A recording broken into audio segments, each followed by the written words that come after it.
नमस्कार, बहुत स्वागत है आपका। मैं हूं आपके साथ इशिका राणा और आप देख रहे हैं न्यूज स्टेट। वक्त है आपसे जुड़े मुद्दों का जो आप पर और प्रदेशवासियों पर असर डालते हैं। आज बात करेंगे मध्य प्रदेश विधानसभा के बजट सत्र की, जिसका सोमवार को आगाज हो चुका है। यह सत्र 6 मार्च तक चलेगा, लेकिन पहले दिन राज्यपाल के अभिभाषण पर जिस तरह विपक्ष हमलावर नजर आया, वो आगामी सत्र को लेकर विपक्ष के तेवर को दर्शाता है। यानी कि विपक्ष को सदन के कामों में कम, हंगामे में ज्यादा इंटरेस्ट नजर आ रहा है।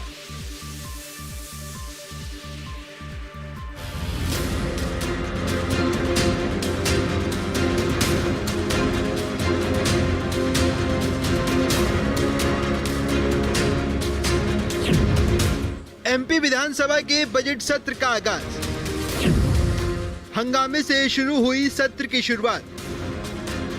मध्य प्रदेश विधानसभा सत्र का बुधवार को राष्ट्रपति के अभिभाषण के साथ आगाज हो गया। सत्र की शुरुआत राज्यपाल के अभिभाषण से हुई, लेकिन विपक्ष ने राज्यपाल के अभिभाषण के बीच में टोका टोकी शुरू कर दी।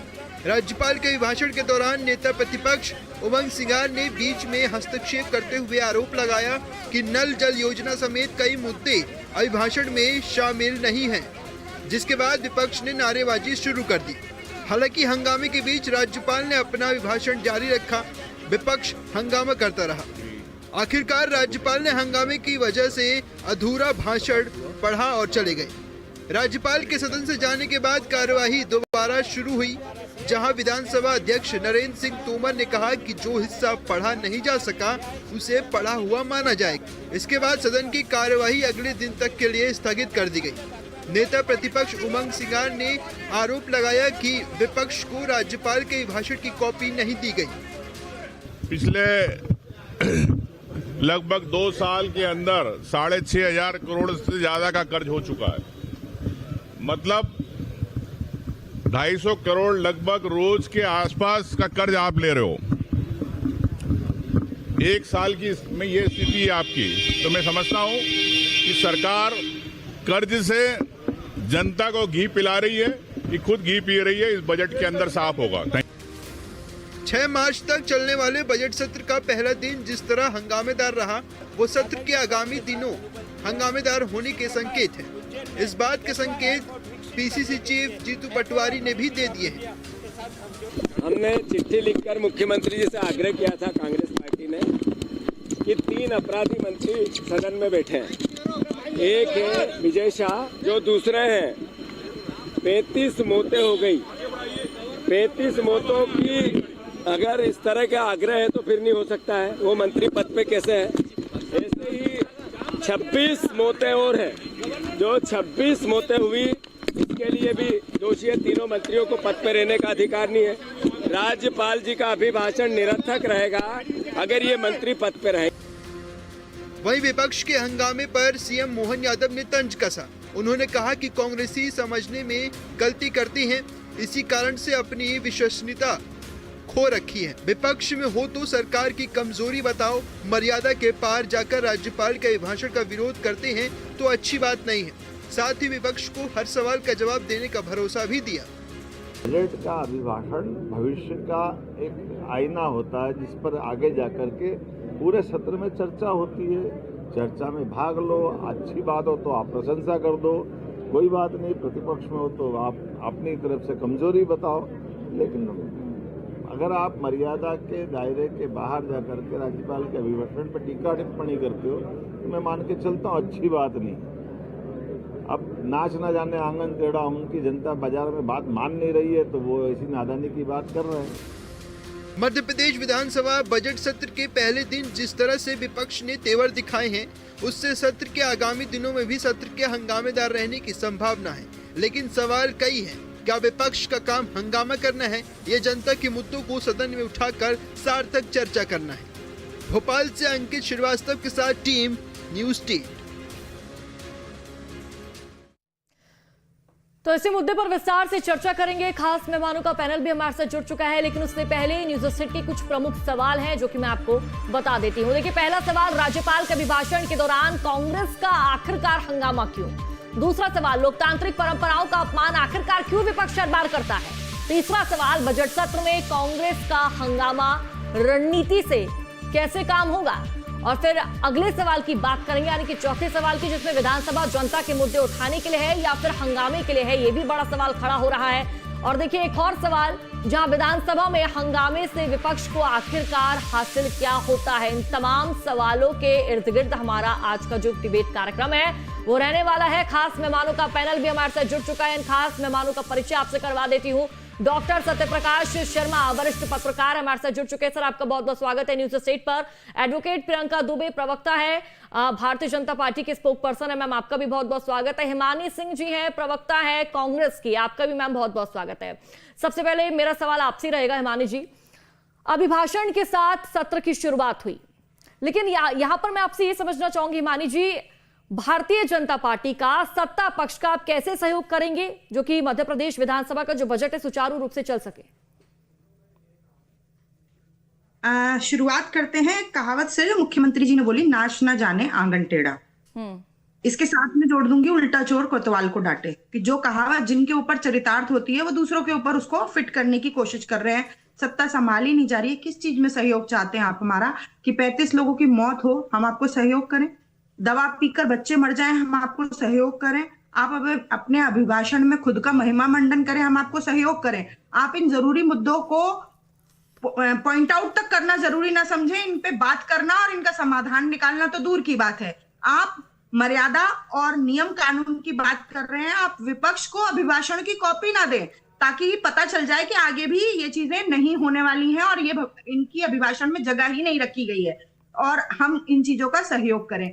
ना विपक्ष कुछ वहां हासिल करने के लिए बैठा है, ना विपक्ष को कुछ हासिल होता है।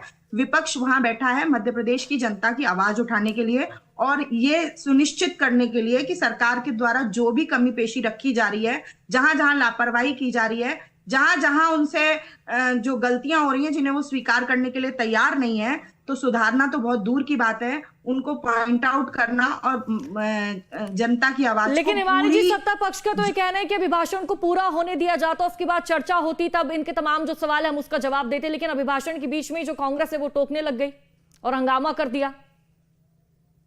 मैंने आपसे सवाल पूछा कि ये नियम कायदे कानून की बातें जो कर रहे हैं, उल्टा चोर कोतवाल को डांटे, क्यों जो वहां पर सदन में जो बैठे हुए लोग होते हैं, भले वो विपक्ष में है लेकिन उस पर्टिकुलर विधानसभा के जनप्रतिनिधि हैं, उन लोगों की आवाज उठाने की जिम्मेदारी उन्हीं की होती है, दूसरे लोग नहीं उठाते हैं उनकी आवाज।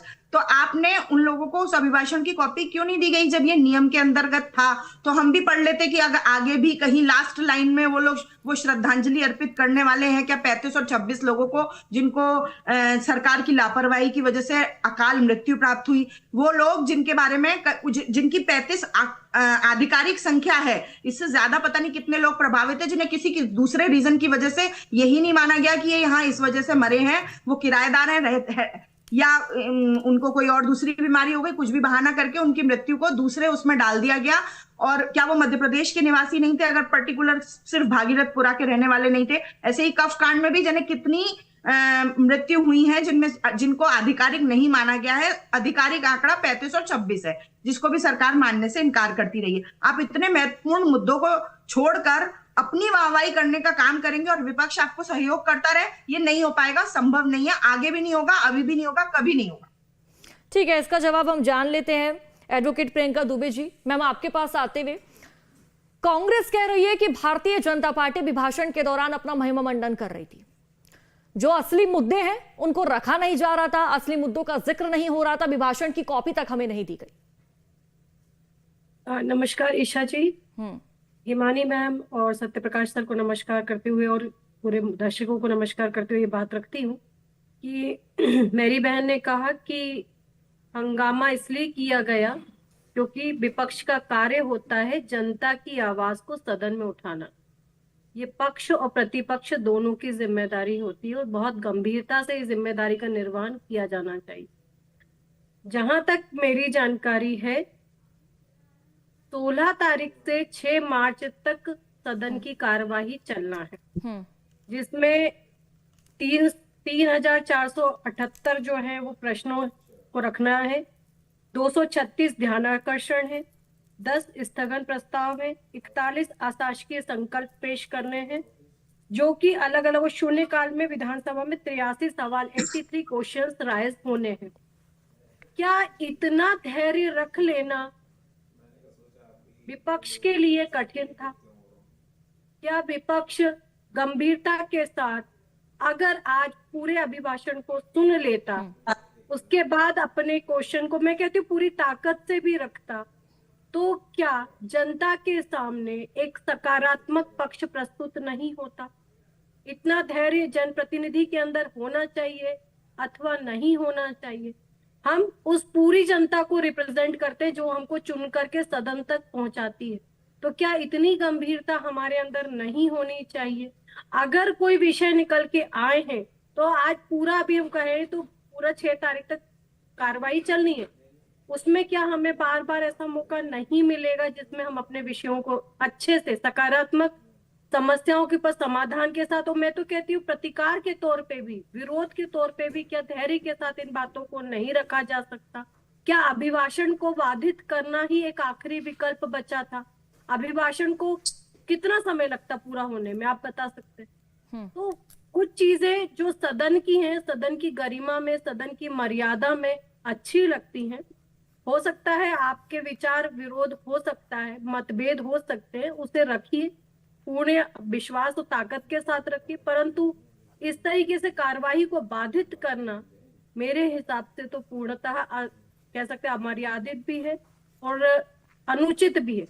बाकी तो खैर मुझसे वरिष्ठ सत्यप्रकाश सर बैठे हैं, वो बहुत अच्छे से इस विषय को समझा पाएंगे, परंतु मेरी दृष्टि में तो ये गलत।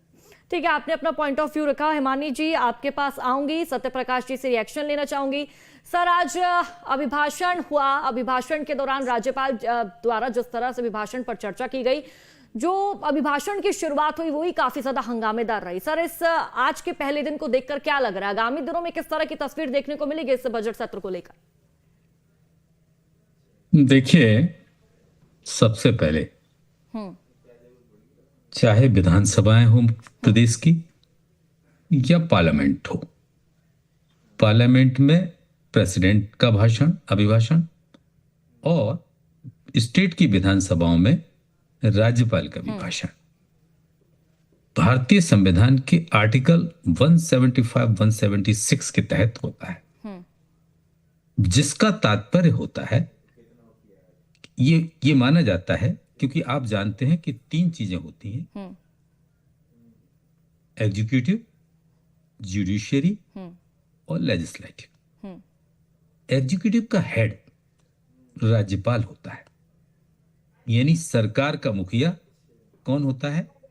राज्यपाल होता है, यानी जो मशीनरी का मुखिया। तो राज्यपाल एक ऐसा डॉक्यूमेंट जो सरकार द्वारा तैयार किया गया हो,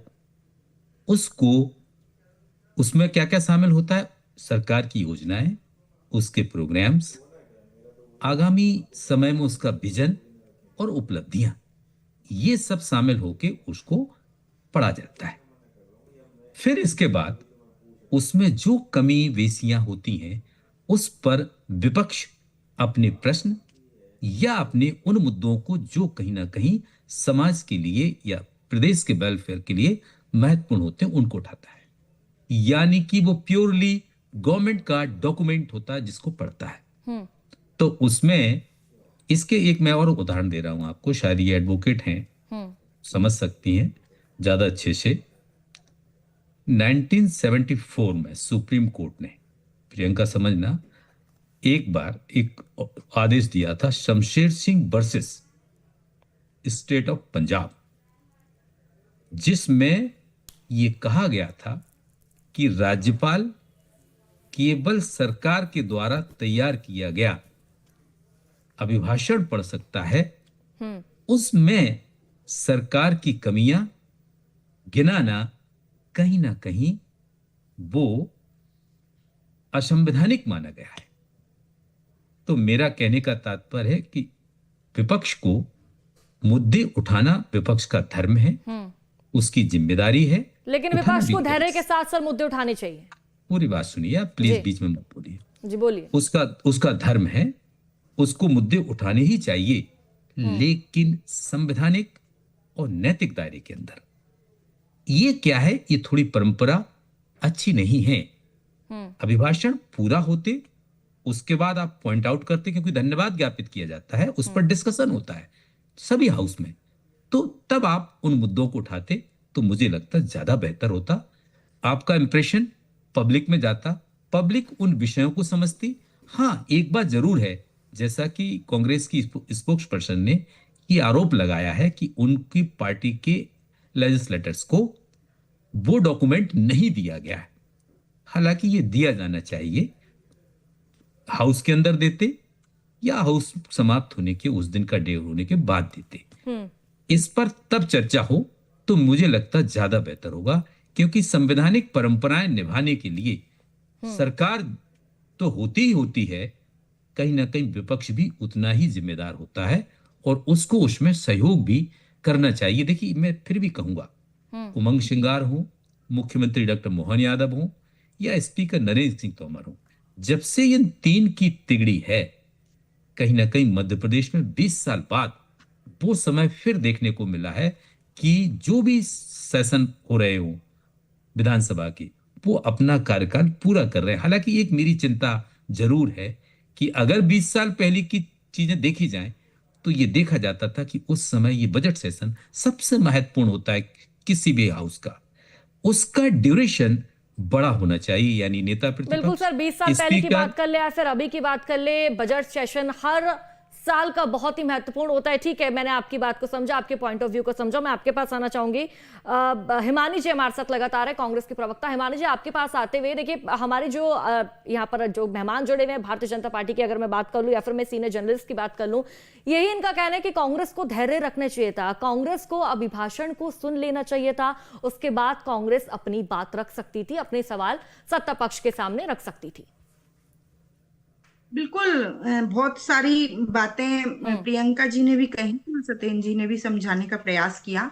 कभी कभी कुछ चीजें संविधान और नैतिकता के परे हो जाती हैं, जैसे कि मध्य प्रदेश में हो रहा है, तो कहीं ना कहीं उसी क्षेत्र के आने वाले लोगों को, उसी क्षेत्र के आने वाले प्रतिनिधियों को इतना उत्तेजित होना उनकी भावनात्मक अभिव्यक्ति भी माना जा सकता है, जो उनके प्रदेश की, उनके विधानसभा की और उनके क्षेत्र की जनता के साथ हो रही है, और जिसको लेकर लगातार असमंजस। कितना धैर्य रखा जाए? विजय शाह और राजेंद्र शुक्ला और कैलाश विजयवर्गीय के बयान को कितना समय हो गया, उसके बाद क्या कार्रवाई की गई, क्या नैतिकता और क्या संवैधानिक चीजों का हम वास्ता दे सकते हैं, धैर्य रख सकते हैं, उल्हाना दे सकते हैं, क्या कर सकते हैं, जब इस सरकार ने निश्चित कर लिया हो कि हमें कुछ भी नहीं करना है। अपने लोगों को जिन्होंने गलत किया हो, जो दिलीप यादव, यहाँ से जो अधिकारी जिन लोगों को ट्रांसफर किया गया था, उनको पदोन्नति दे दी गई और विपक्ष से उम्मीद की जा रही है कि थोड़ा धैर्य रखना चाहिए था। मध्य प्रदेश की उस जनता को धैर्य रखना चाहिए था जिसके नलों में से घर के अंदर पानी जहर के रूप में बह रहा था, जिनके पास पीने के पानी का, नहाना धोना, किसी भी चीज के लिए कोई साधन नहीं था, जो लगातार मरने के अलावा कुछ भी नहीं कर सकते थे। उनको थोड़ा सा धैर्य रखना चाहिए था कि शायद कोई मंत्री घंटा बजाने की उनको सलाह ना देते हुए कोई और सलाह दे, शायद कोकोई मुख्यमंत्री उस मंत्री के खिलाफ कार्रवाई करे, शायद कोई व्यक्ति जो जिम्मेदार हो। प्रियंका जी ने 3400 प्रश्न, 276 ध्यानाकर्षण, बहुत सारे गिनाए। इतना सब कुछ होने वाला है 6 तारीख से 16 तारीख तक, रखेंगे धैर्य, प्रश्न भी पूछेंगे, सब कुछ। राज्यपाल के कितने अभिभाषण होने वाले थे उसका भी बता देती, क्योंकि जैसा कि सत्येंद्र जी ने बताया, हम सबको भी मालूम है कि ऑफिशियली राज्यपाल और राष्ट्रपति मुख्य शासक माने जाते हैं।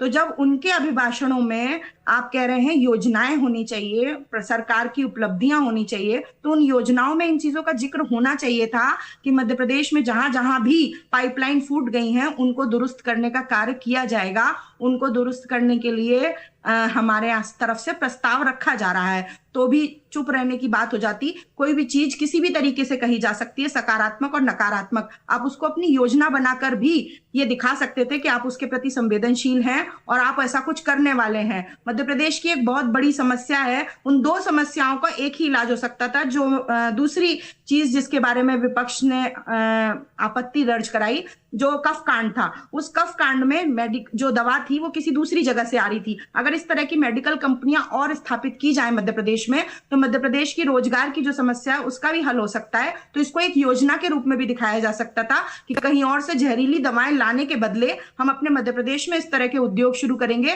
ताकि यहाँ के लोगों को सुनिश्चित हो सके कि उनको शुद्ध, प्योर, असली दवा मिल पाएगी। तो अगर आप किसी चीज की कमी को उपलब्ध अपने योजना के रूप में गिनाना चाहें तो भी गिना सकते हैं और अपनी संवेदनशीलता दिखा सकते हैं। जो धैर्य की उम्मीद की जा रही है, हम भी आपसे मांग कर सकते हैं कि आप भी मध्य प्रदेश की जनता के प्रति थोड़ी संवेदनशीलता दिखा सकते थे, क्योंकि अगर आप मुख्य शासक हैं तो आपको ज्यादा संवेदनशील होना चाहिए था अपने भाषण में।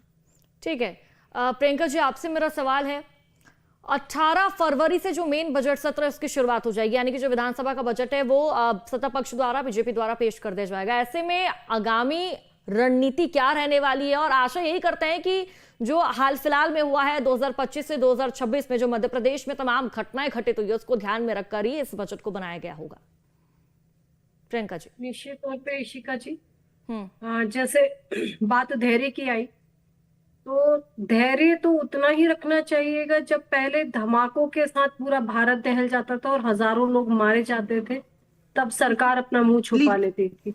उतना धैर्य रखना चाहिए आपको जब सैकड़ों लोग, लाखों लोग सूखे ग्रस्त क्षेत्र में पानी को तरस करके मर जाते थे और सरकार उस साइड सुध भी नहीं लेती थी। उतना धैर्य रखना चाहिए। अगर हम बात करते हैं राजस्थान के साथ जल विवाद को लेकर के, जब आसपास के क्षेत्र के लोग पानी के लिए त्राही त्राही करते थे और उस जल विवाद को आज मध्य प्रदेश सरकार ने खत्म किया है, इतना धैर्य रखना चाहिए। काली सिंध परियोजना के ऊपर निर्णय तक पहुंचे हैं, इतना धैर्य रखना चाहिए। इंफ्रास्ट्रक्चर आज अगर डेवलप हुआ है और आज हम स्वर्णिम मध्य प्रदेश की ओर 2 ट्रिलियन से ज्यादा की अर्थव्यवस्था की ओर अग्रसर हो रहे हैं, तो इतना धैर्य रखना चाहिए और कोशिश करनी चाहिए कि जो सदन के मुद्दे हैं वो सदन में उठाए जाएं, और जब सड़कों पे विषय उठाने की बात आए तो फूल सिंह बरैया जैसे लोग बयान दे करके उस विषय को अंतर ना करें, उस विषय तक ही सीमित रहे और विषय को बहुत मजबूती से उठाए, ना कि जब राहुल गांधी जी का दौरा आए तब फूल सिंह बरैया बलात्कार जैसी घटना को तीर्थ बताएं और पूरे विषय को ही अंतर कर दे। ऐसा धैर्य रखना पड़ेगा और विषय के ऊपर कार्य करना पड़ेगा, तब जाकर के जनता के मुद्दे हल होते, ना कि व्यक्ति विशेष की आंखों में चमकने के लिए उल्टा सीधा बयान दे दीजिए और फिर पूरा विषय अंतर हो जाए, उसके बाद मीडिया को दोष देते बैठिए। इसलिए मैं कहती हूँ कि धैर्य पूर्वक सुन लीजिए, उसके बाद बिल्कुल हम तो कहते हैं प्रतिपक्ष का कार्य ही यही होता है, परंतु अपना प्रतिपक्ष का कर्तव्य तो समझिए, अधिकार ठीक तो है मैम, लेकिन है। मेन बात पर आते हैं ना कि इस बार सत्ता पक्ष क्या कुछ सौगात देने वाला है, किन तमाम विषयों पर चर्चा होगी, क्या कुछ नए कानून नियम हम देख पाएंगे इस बजट के माध्यम से, ये आप जिक्र करिए इस बात का। तौर पे जैसा पहले भी कहा गया है और इसके पहले भी अलग अलग वर्षों को अलग अलग, जैसे हम बात करते हैं इसके पहले गो संवर्धन के लिए था, उद्योग वर्ष था, अभी कृषि आधारित वर्ष के तौर पे अगर रहेगा तो निश्चित है कि किसानों के लिए, जो अन्नदाता है उनके लिए कार्य किया जाए। और हम यही उम्मीद करते हैं कि जो बजट है कृषि और कृषि आधारित उद्योगों के लिए जो नवाचार सरकार करना चाहती है उस और ध्यान देगी, और जमीनी स्तर पर इन्वेस्टमेंट्स आए हैं जो दिखाई भी देने लगे हैं, निश्चित है उन कार्यों को गति मिलेगी। तो जो मध्य प्रदेश का बजट होगा वो निश्चित है नवाचारों से, रोजगारों के संवर्धन और सृजन से संबंधित होगा, और स्पेशली महिलाओं को जैसे अलग से पैकेजेस दिए गए, हमेशा की तरह आधी आबादी के पूरे के लिए जिस तरीके से भारतीय जनता पार्टी कार्य करती है, ये आगे भी उसी ओर अग्रसर रहेगी। लास्ट कमेंट में सत्यप्रकाश जी से ले लेती हूँ। सर, जो ये बजट पेश करने वाली है सत्ता पक्ष, जो बजट पेश करेगा, किन पॉइंट्स पर निर्धारित रहने वाला है आपके अकॉर्डिंग?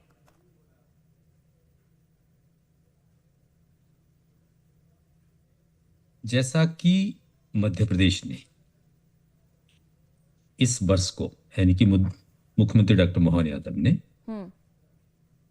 कृषि कल्याण वर्ष घोषित किया है, तो आप ये देखिएगा कि इस बजट में कहीं ना कहीं फार्मर वेलफेयर पर फोकस देखने को मिल सकता है, सबसे महत्वपूर्ण चीज। दूसरा, पिछले साल जो इंडस्ट्रियल ग्रोथ का इनिशिएटिव लिया था उसको पुश करने का भी प्रयास दिखेगा। ठीक है। हालांकि कुछ चैलेंजेस भी हो सकते हैं, उन चैलेंजेस को कैसे दूर किया जाए ठीक है, उस ठीक है। पर भी समय के ध्यान भाव के चलते आप सभी मेहमानों को मुझे यही रोकना पड़ेगा। आप सभी मेहमानों का बहुत बहुत शुक्रिया चर्चा में शामिल होने के लिए। लेकिन तस्वीर जिस